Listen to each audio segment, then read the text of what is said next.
Hello' everyone, good evening. আজি যিহেতু দেওবাৰ অকণমান ওলাই যাওঁ, এনেই অকণমান ওলাই যাওঁ টাউনৰ ফালৰ পৰা।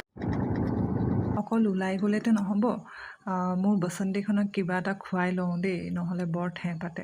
আৰু এইটো ডিপু যোন যোৰহাটৰ হয় চবেই চিনি পাইছেই চাগে। এইটো হৈছে কেন্দুগুৰি পেট্ৰল ডিপু আৰু যোৰহাটৰ ভিতৰত ইয়াতে চবতছে ভাল তেল পায় বুলি কয় আৰু দেই। মই বেলেগৰ কথা নাজানো, কিন্তু মই যেতিয়াৰ পৰা স্কুটি গাড়ী চলাইছোঁ মই সদায় এইটো ডিপুতে তেল ভৰাই আহিছোঁ। আজি কমেও 15 বছৰমানেই হ'ল চাগে।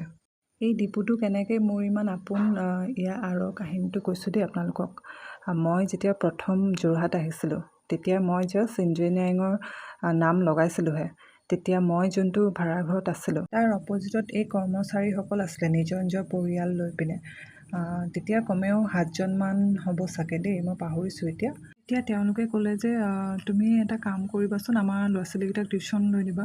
মই বোলো ঠিক আছে, মই নিজৰ সময়টোও চাব লাগিব ন, যিহেতু মই তেতিয়া কলেজতে পঢ়ি আছোঁ। মই ঠিক আছে হ'ব দিয়ক, মই পিছবেলা পাৰিলে অলপ চাই দিম। আচলতে তেনেকেই মোৰ সিহঁতৰ লগত মানে এটা ঘৰুৱা সম্বন্ধ নিচিনা হৈ গ'ল।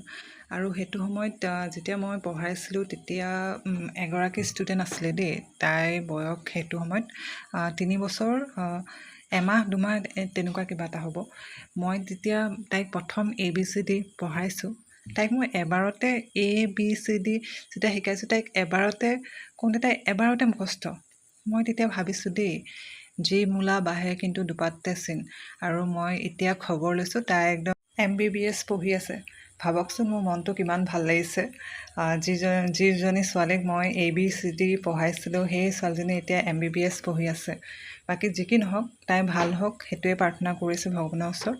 এতিয়া আমি অকণমান ঘূৰি ফুৰি আহি ভোক লাগিছে বোলো কিবা এটা খাই লওঁ। কিন্তু যিহেতু আজি দেওবাৰ, গোটেই যোৰহাটখন বন্ধই থাকে। তথাপিতো গড়আলিত এখন চুইট চিণ্ডিয়া নেকি, সেইখনত সোমালোঁ। বৰ ভাল নাপালোঁ, তথাপিতো খালোঁ আৰু।